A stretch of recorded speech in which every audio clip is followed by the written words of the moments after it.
Hello everyone, this is Mistress Nightmare here, and today we'll be reading another 7 Minutes in Heaven, Laughing Jack's chapter this time. Before we get started, please hit that like button, comment, subscribe to this channel if you guys want more creepypasta fanfictions out there. Until then, let's get started. I searched for something interesting, something different, avoiding all the sharp and pointy objects. I grasped a rope, a worn one at that, pulling it out, and it stretched about a foot or two. Reaching at the end was a small bear that had a rope tied in its nose and around its neck.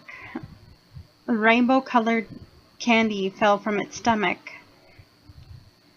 Slender took the purple candy and popped it in his mouth. "He always gives the best candies, Mary." Slender chuckled and sucked on one of the hard candies. Holding the bear under my arms, I unwrapped the piece of candy.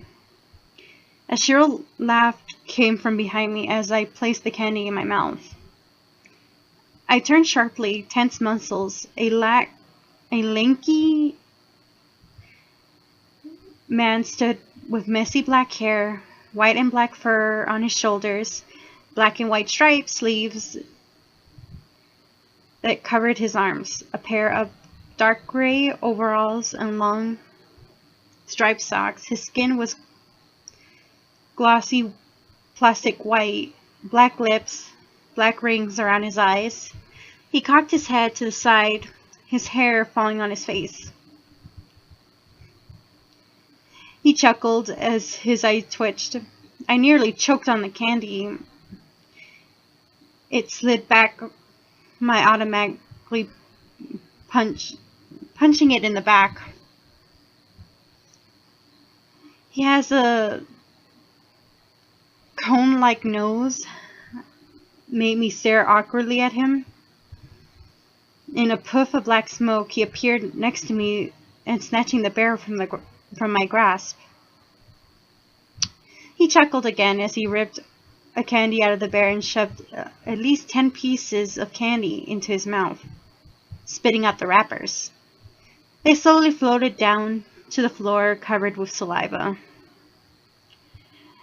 A matter of moments, Slenderman would flip out and screaming.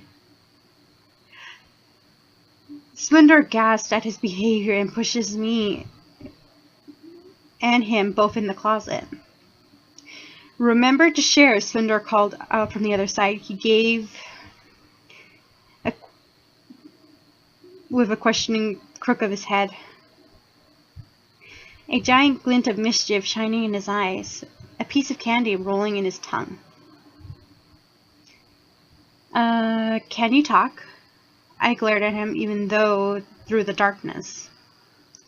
He chuckled, causing my blood to begin to boil. Of course I can," he laughed. "Splinter wants me to share, and share I shall." His hand tightly wrapped around my neck, pulling me closer. I tensed. I tightened my lips together, as did my jaw. I didn't want this guy to invade the little personal space I had, or the space that we had between us. "Stop." I was about to open my mouth as a slimy tongue slipped in.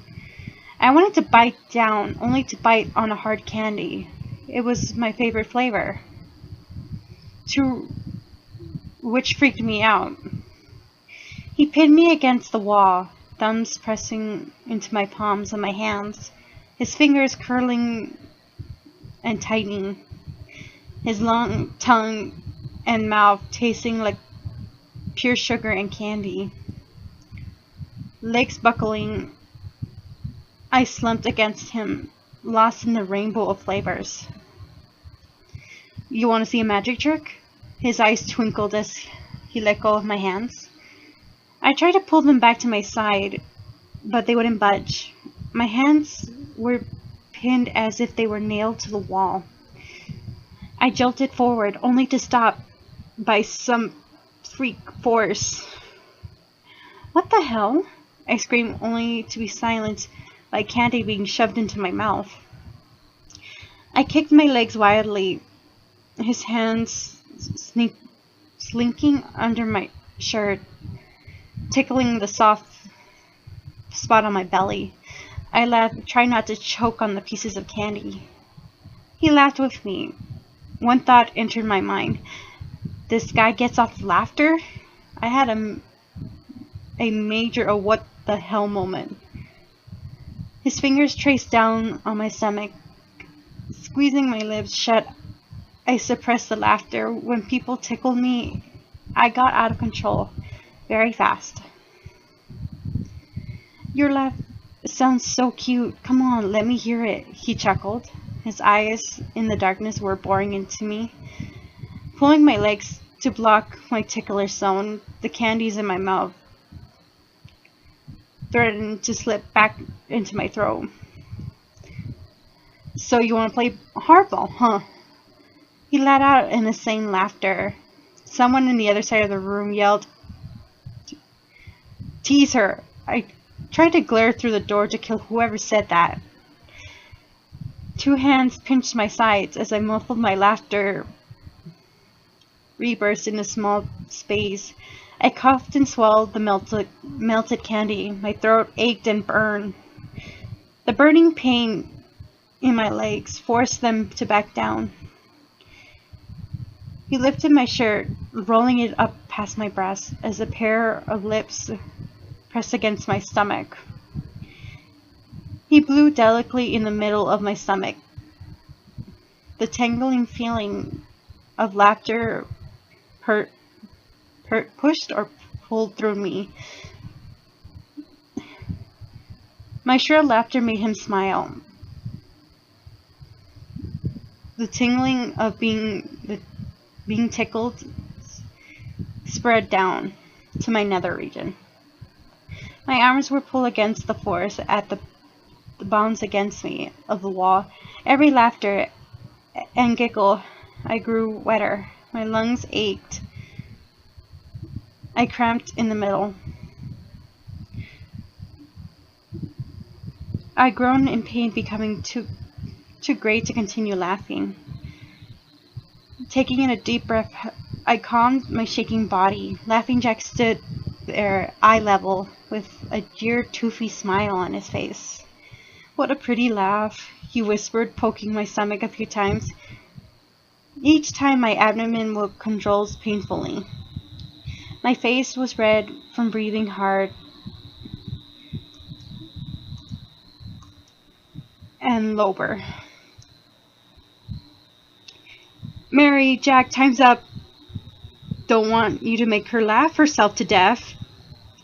Jack replaced his hands over mine, and the pressure force place was gone. The door cracked open, and I was released. Rubbing my palms, everything vanished in a black mist. I fell onto a soft bed. Creepy and horrifying clown posters covered the walls. The bed sheet were terrifying, having a large clown head with blood dripping from its teeth printed on it. "Where am I?" I yelled. Jack appeared kneeling over me. "I want to give you something else that tastes like candy," he smirked.